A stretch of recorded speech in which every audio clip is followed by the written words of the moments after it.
नीतीश राणे, उन्होंने एक बयान दिया है कि हम जो है कि मुस्लिमों के मस्जिद को तोड़ेंगे, घुस करके उन लोगों को मारेंगे। अभी थोड़ी देर पहले का जस्ट ये बयान आया है। हमारे नेता ने बोला कि बेटी पढ़ाओ और भाजपा वाले से बेटी को बचाओ। वहाँ किस तरह का रेप हुआ और किस तरह से संगीन रेप हुआ, आप मतलब बताने का भी आप नहीं सोच सकते हैं कि किस तरह से उसके प्राइवेट पार्ट पे कि IIT BHU में जो एक बच्ची का रेप हुआ था, उनके तीनों आरोपी को छोड़ दिया गया। और वो किसके लिए प्रचार कर रहे हैं, उनसे क्या उम्मीद कर सकते हैं जब देश का प्रधानमंत्री एक रेपिस्ट के लिए वोट मांगने जाता है कि बेटी बचाओ बेटी बढ़ाओ? नहीं, वो चुनाव से पहले होता है। चुनाव के बाद क्या होता है, बलात्कारी बचाओ बलात्कारी बढ़ाओ। कुलदीप सेंगर पे कब कार्रवाई होगा साहब, खुला छोड़े हुए हैं। ब्रजभूषण पे कब कार्रवाई होगा साहब, खुला छोड़े हैं। आज ये 3 लड़के भी छूट गए जो BHU IIT के छात्रा के साथ किए, कब कीजिएगा इन पे कार्रवाई? कहावत वही है कि कबीरा तेरे राज में उल्टी देखी रीत, अनपढ़ ढोंगी राज करे, शिक्षित मांगे भीख। आने वाले वक्त में हरियाणा में भी विधानसभा का चुनाव है, इसके अलावा दिल्ली में विधानसभा का चुनाव है, झारखंड में विधानसभा का चुनाव और बिहार में भी विधानसभा का चुनाव। कांग्रेस की कैसी तैयारियां चल रही है और विपक्ष के जो भी नेता है तमाम दावे कर रहे हैं कि हम जीतेंगे तो हम जीतेंगे, लेकिन कांग्रेस की क्या तैयारियां, इन सभी मुद्दों पर बात किया जाएगा। और विपक्ष का जो ये दावा है कि 65% आरक्षण हम लेकर रहेंगे, इन सभी मुद्दों पर बात किया जाए। क्या लगता है सर, 65% आरक्षण मिल सकता है, दिया जा सकता है सर? बिल्कुल, क्यों नहीं दिया जा सकता। हमारे नेता राहुल जी ने एक शब्द में बोला है, पार्लियामेंट में भी बोला है और बाहर में भी बोला है, जिसका जितना हक है उसको उतना हक मिलके रहेगा। कास्ट सेंसस की बात हो रही है, जिस कैटेगरी में जितने लोग होंगे उसी हिसाब से मिलेगा। ये संविधान भी कहता है और हमारे नेता भी कहते हैं। अगर मेरे यहाँ पे लोग ज़्यादा हैं तो हमें उसी हिसाब से अपनी वजन चाहिए सिस्टम में। तो बिल्कुल हमारे नेता ने जो बोला है लोग उसको एक्सेप्ट कर रहे हैं। और ये जितने भी स्टेट आपने गिनाए हैं, सब स्टेट में लोग हमें जिता रहे हैं। हम जीतेंगे हारेंगे वो अलग बात है। लोग कांग्रेस पार्टी को चाहते हैं, राहुल गांधी को चाहते हैं और इस बार हम हर स्टेट में जीतेंगे। अच्छा, अभी हाल ही का कुछ देर पहले का एक बयान है, महाराष्ट्र के एक BJP के विधायक हैं नीतीश राणे, उन्होंने एक बयान दिया है कि हम जो है कि मुस्लिमों के मस्जिद को तोड़ेंगे, घुस करके उन लोगों को मारेंगे। अभी थोड़ी देर पहले का जस्ट ये बयान आया है। देखिए, अभी वो बेचारा विधायक के बारे में क्या बोलूं।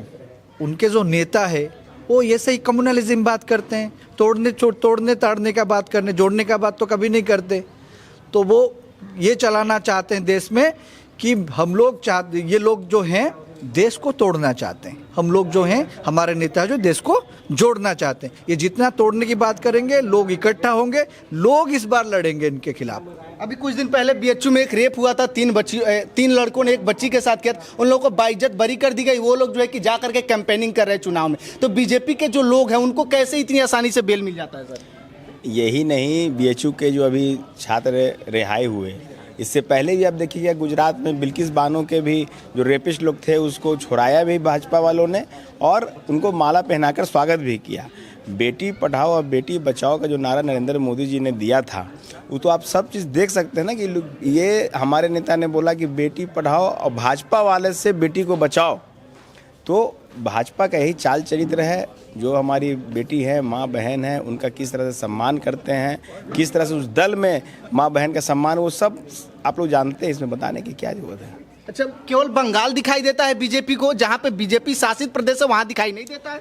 अभी तो बंगाल में जो आपने देखा वो ठीक है, वो रेपिस्ट पकड़ा भी गया, रेपिस्ट जेल भी चला गया, अपना कबूलनामा भी कर लिया और उसने बता दिया कि डॉक्टर का किस अवस्था में क्या क्या हुआ। सारा चीज़ दूध का दूध पानी का पानी बंगाल में हो गया। लेकिन एक हो हल्ला करके एक ममता बनर्जी का चेहरा को ब्लैक करने के लिए लोग पूरा हो हंगामा कर रहे हैं। बगल में आपका जो पारू है, मुजफ्फरपुर के बगल में पारू है, वहाँ किस तरह का रेप हुआ और किस तरह से संगीन रेप हुआ, आप मतलब बताने का भी आप नहीं सोच सकते हैं कि किस तरह से उसके प्राइवेट पार्ट पे।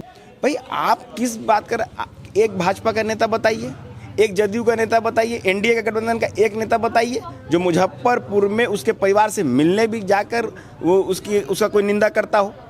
मतलब कि ये तो यही बात हो गया ना कि जहाँ भाजपा का सरकार है, भाजपा शासित सरकार है, तो वो सब जो हो रहा है सब बढ़िया है। और जब आपका ममता के यहाँ कितना चिल्ला रहे हैं भाजपा वाले, भाजपा ने तो वहाँ बंद भी करा दिया, बंगाल बंद भी बुलाया। आज बिहार की बेटी को कोई आवाज़ देने वाला नहीं है। अच्छा, अभी 65% आरक्षण नीतीश की अगुवाई में शुरू किया गया था, तेजस्वी और नीतीश जब सरकार में थे, मतलब इंडिया की जब सरकार थी बिहार विधानसभा में। अब जब अलग हो गए तब उसका मतलब बंद कर दिया गया, हाईकोर्ट ने रोक लगा दी। यानी नीतीश कुमार नहीं चाहते कि आरक्षण को बढ़ाया जाए। नीतीश कुमार जी अभी जो ये 65% का जो ये है, ये हमारे नेता आदरणीय राहुल गांधी ने जब बोला कि जिसकी जितनी भागीदारी उतनी हिस्सेदारी, अब इस चीज़ को लेकर पेट में दर्द हो रहा है कि भाई कांग्रेस पार्टी ने ही इस चीज़ को उठाया। यही बात कर रहे हैं ओबीसी का, यही बात कर रहे हैं फॉरवर्डों का, यही बात कर रहे हैं दलित मुस्लिमों का। उसमें ये लोग फंस गए हैं आके नीतीश कुमार को लग रहा है कि इसी बात को अब हम भी लेके पब्लिक में जाए। अभी उनका बार बार आप संबोधन देख रहे होंगे नीतीश कुमार का कि वो भी अब कह रहे हैं कि हाई कोर्ट कर दिया मना, अब हम क्या कर सकते हैं। आप तो पहले ही से नहीं चाह रहे थे, आप तो 15 साल से थे। ये सर्वे हुआ जब महागठबंधन में सरकार थी, तो ये जो आप देख रहे होंगे कास्ट सर्वे, ये सेंसेक्स नहीं है जो बिहार में आया, ये कास्ट का सर्वे हुआ बिहार में।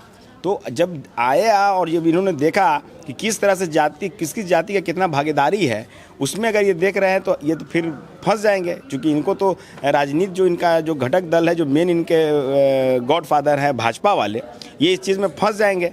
क्योंकि ये तो वोट ले रहे हैं, सबका काम करना नहीं है इनको, तो उसी में आके फंस चुके हैं। अच्छा, एक जरूरी सवाल सर, क्या जातियों में जाति बननी चाहिए, क्रीमिलियर आनी चाहिए, मतलब उनके हैसियत के हिसाब से आरक्षण देना चाहिए? सुप्रीम कोर्ट ने जो फैसला लिया, क्या ये सही है?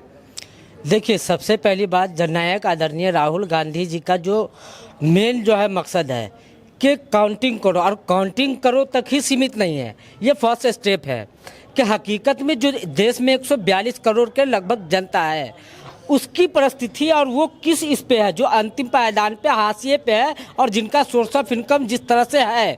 फिर उसका दूसरा स्टेप जो है, इन सभी स्टेप को जो है, दरअसल भारतीय जनता पार्टी में मूर्खों की संख्या ना बहुत ज़्यादा है, वो समझ नहीं रहे, आधी अधूरी बात को जो है लाने का काम कर रहा है। और इसमें मीडिया को भी मैं दोषी कहूँगा कि कुछ दलाल और चाटुकारी मीडिया जो है वो कहीं ना कहीं जो है इस चीज़ को, जो ये सवाल को नहीं कि ये फर्स्ट स्टेप है, सेकेंड स्टेप है, वो सीधा इसका जो है, तो इसका जो है राहुल गांधी जी का कांग्रेस पार्टी जो है जातिगत जनगणना और जो है आरक्षण के जो खुले समर्थन में, वो तो बात कर रहे हैं हम लोग। बिल्कुल बिल्कुल। देखिए, बहुत सारे ऐसे मुद्दे देश में चल रहे हैं जिनको अगर गिनाया जाए तो वो कम पड़ जाएगा। आपका क्या नाम हुआ भाई साहब? सागर कुमार नाम हुआ मेरा। सागर जी, अभी मैंने आपका सुन रहा था कि IIT BHU में जो एक का रेप हुआ था, उनके तीनों आरोपी को छोड़ दिया गया, और वो किसके लिए प्रचार कर रहे हैं? एक बताइए, एक रेपिस्ट, एक आरोपी का स्वागत हो रहा है वहाँ पे, केक काट के, माला पहना के। अब बताइए कहाँ उचित है? अब हम उनसे क्या उम्मीद कर सकते हैं जब देश का प्रधानमंत्री एक रेपिस्ट के लिए वोट मांगने जाता है? प्रज्वल रेवन्ना का नाम सुने होंगे आप, हाँ? अब हम उनसे क्या उम्मीद कर सकते हैं, उनकी सरकार से क्या उम्मीद कर सकते हैं कि एक रेपिस्ट को वो फांसी तक पहुँचाए, उनको सजा दिलवाए, जब हमारे देश के प्रधानमंत्री ही एक रेपिस्ट के लिए वोट मांगने जाते हैं? दूसरा चीज़, अपनी जो गलती होती है पीठ की तरह होती है, वही है भाजपा। 100 का सीधा बात है, वही है भाजपा। भाजपा को अपना पीठ नहीं दिखता है। बंगाल में क्या वो दिख रहा है, लेकिन उनकी अलायंस की सरकार है यहाँ पे, मुजफ्फरपुर, जंदाहा, दरभंगा, मधुबनी में जो हुआ वो नहीं दिख रहा है। तो बात कहानी वही है कि भाजपा का जो नारा आया था कि बेटी बचाओ बेटी बढ़ाओ, नहीं, वो चुनाव से पहले होता है। चुनाव के बाद क्या होता है? बलात्कारी बचाओ, बलात्कारी बढ़ाओ। आप देख लीजिए, उनके मंत्री रहे हैं, उनके कार्यकर्ता हैं, उनके नेता हैं, MLA हैं। कुलदीप सेंगर पे कब कार्रवाई होगा साहब? खुला छोड़े हुए हैं। ब्रजभूषण पे कब कार्रवाई होगा साहब? खुला छोड़े हैं। आज ये 3 लड़के भी छूट गए जो BHU IIT के छात्रा के साथ किए, कब कीजिएगा इन पे कार्रवाई? मतलब जहाँ पे गैर बीजेपी शासित राज्य वहाँ पे कार्रवाई होता है। हम तो धन्यवाद देते हैं कर्नाटक के सरकार को कि रेवन्ना को उठा के आज बंद करने का काम किया। धन्यवाद करते हैं कर्नाटक के सरकार को। हर राज्य के सरकार को भी ऐसा ही करना चाहिए, रेपिस्ट को तुरंत बंद करना चाहिए। और उससे ज़्यादा धन्यवाद करते हैं हम हैदराबाद की पुलिस को, हैदराबाद के सरकार को, ऑन द स्पॉट फैसला किए। तो बलात्कारी के लिए कोई मायने नहीं रखता है भाजपा में। जैसे आपको बता दें कि अगर आप अपराधी हैं, बलात्कारी हैं, आप दोषी हैं, आप भाजपा में चले जाइए, आपकी डील हो गई, आप गंगा नहा लिए। सीधे बात के तौर पे है कि भाजपा से जिसकी डील हो गई, भाजपा को जो सरेंडर कर दिया वो गंगा नहा लिया। अब इससे ज़्यादा मैं नहीं कहूँगा। कहावत वही है कि कबीरा तेरे राज में उल्टी देखी रीत, अनपढ़ ढोंगी राज करे, शिक्षित मांगे भीख। उनसे उनको क्या फर्क पड़ रहा है कि कौन बलात्कारी है, कौन अपराधी है, कौन शिक्षा के लिए चिल्ला रहा है, कौन अपने हक हकाम के लिए चिल्ला रहा है? कोई फर्क नहीं पड़ रहा है। क्या नाम हुआ भाई साहब? जी, धीरज कुमार। धीरज जी, क्या लगता है महिलाएं सुरक्षित है पिछले 10 सालों में जब से बीजेपी की सरकार आई है? जी बीजेपी के एक नाम में भी है बलात्कारी जनता पार्टी। अच्छा, तो अभी बताइए, जो जिस पर बलात्कारियों के जो शासन हो तो कैसे सुरक्षित रहेंगे। बीजेपी के एक दो नहीं सैकड़ों ऐसा नेता है जो बलात्कारी है। जो अभी BHU के लड़के की बात कर रहे थे, 3 लड़के हैं वही है कुलदीप सेंगर जी है, बृजभूषण सिंह जी जैसे लोगों के खिलाफ, हमारी महिला पहलवान के खिलाफ, जो महिला पहलवान पर इन पर आरोप लगा रहे थे, जो महिला पहलवान इनके खिलाफ बैठे हुए थे, धरने पे बैठे हुए थे, उनको घसीटा गया। उस महिला पहलवान के खिलाफ ये लोग साजिश किए, बलात्कारी लोग साजिश किए ताकि वो गोल्ड मेडल देश के लिए नहीं ला पाए। वो इस मेडल बात वहाँ पर महिला पहलवान को झुकाने की थी, नहीं चाहते थे कि वो महिला पहलवान जीत कर आगे आए। तो अभी जो शासक है, एक बलात्कारियों की, जो झूठे की, जुमलेबाज की, हर तरह से ये आगे है। इनको कुछ भी कहिए तो हिंदू मुस्लिम नज़र आएगा, मंदिर मस्जिद नज़र आएगा। जो इनको बेरोजगारी के मुद्दे नज़र आते नहीं हैं, महिला सुरक्षा के मुद्दे नज़र आते नहीं हैं, भ्रष्टाचार के मुद्दे नज़र आते नहीं हैं। जितना भी बड़े भ्रष्टाचारी है दूसरे पार्टी में है, उस पर IT का रेट चलेगा, ED का रेट चलेगा, CBI का रेट चलेगा। लेकिन जैसे उनके पार्टी में पहुँचे, यकीन मानिए अगले दिन वो बड़े पद पे होंगे। एग्जाम्पल के रूप में अभी हेमंत बिस्वा शर्मा आसाम मुख्यमंत्री देख सकते हैं। जब तक वो कांग्रेस में थे बहुत बड़े भ्रष्टाचारी थे, न जाने क्या क्या उन पर आरोप लगते थे। प्रधानमंत्री जी कहते थे इनको चक्की पिसवाएंगे जेल में। आज असम का उनका मुख्यमंत्री बना दिया गया है। अजीत पवार जी को जान ही रहे हैं। इस तरह से जितने भी भ्रष्टाचारी लोग हैं, उनकी जगह एकमात्र जगह है बीजेपी, क्योंकि वह गंगा नदी है, वहाँ पर जाइए तो आप सब पवित्र हो जाएंगे। तो इनका जो राजनीति करने का जो कम्युनलिज्म है, वो लोगों की माइंड में इतना ज़्यादा भर गया, घर घर भर गया है। और इन नफरत वाली सोच एक छोटे बच्चे के अंदर आ गया। आप गांव गली में जाइएगा तो छोटे बच्चे भी हिंदू मुस्लिम फलान की बातें करने लगते हैं। बल्कि उस बच्चे को हमारा काम था अच्छा शिक्षा देना, इसके लिए जिम्मेदार हम और आप जैसे जो वहाँ पे शिक्षित समाज में रहने वाले लोग भी है, गार्जियन भी है, क्योंकि सही तरह से लोगों को जागरूक नहीं कर रहे हैं। इसके कारण हमारे समाज नफरत के जो दौर में चल रहा है, उस दौर में राहुल गांधी जी नफरत के दौर में एक मोहब्बत की दुकान खोल रहे हैं, और हम लोग उस मोहब्बत की दुकान को आगे बढ़ाएंगे और निरंतर खोलते रहेंगे। चलिए, बाकी देखिए देश में जो मुद्दा चल रहा है उस सब विषयों पे आपका क्या सोचना है, प्रतिक्रिया दे सकते हैं, शेयर कीजिएगा। बहुत बहुत धन्यवाद।